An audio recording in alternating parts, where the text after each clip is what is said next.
არასახიფათო ნარჩენების განსათავსებლად კახეთში ახალი ობიექტები აშენდება. ამჟამად ტერიტორიების შერჩევა მიმდინარეობს სახელმწიფო რწმუნებულის ადმინისტრაციაში, რეგიონში მდებარე ძველი ნაგავსაყრელების ამჟამინდელი მდგომარეობა და ახალი ობიექტებით ჩანაცვლების საკითხი განიხილეს.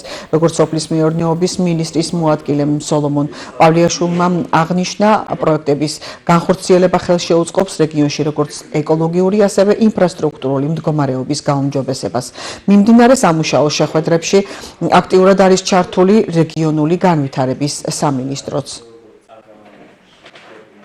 ჩვენი მთავარი მიზანი არის ეკოლოგიურად სუფთა გარემო შექმნა მოსახლეობისთვის. ეს არის ძალიან კომპლექსური საკითხი. ჩვენ მუშაობთ სხვა მიმართულებით. ერთ-ერთი მნიშვნელოვანია ნარჩენების მართვის თანამედროვე მეთოდების და სისტემების ჩამოყალიბება, რაც გულისხმობს იმას, რომ დახუროთ ძველი ნაგავსაყრელები და შევქმნათ ახალი სტანდარტის ნარჩენების განთავსების ობიექტები. სწორედ ამით ვიმყოფებით ჩვენ კახეთში. შევხვდით მუნიციპალიტეტის მერებს და მე დარწმუნებული ვარ ის გამოწვევა, რომელიც კახეთში არის, ჩვენ ერთობლივი ძალისხმევით, ერთობლივი კოორდინაციებით შევძლებთ, რომ ამ პრობლემას გავუკლავდეთ. რეგიონული სამინისტრო გარემოს დაცვისა და სოფლის მეურნეობის სამინისტროსთან ერთად აქტიურად ახორციელებს ნარჩენების განთავსების ობიექტებისთვის ლოკაციების შერჩევის პროცესს.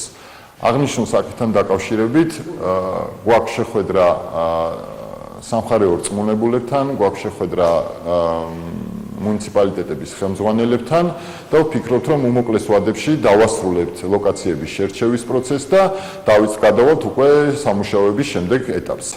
ცენტრალური და ადგილობრივი ხელისუფლების წარმომადგენლებთან ერთად განვიხილეთ კახეთის რეგიონში არსებული ნაგავსაყრელების ამჟამინდელი მდგომარეობა.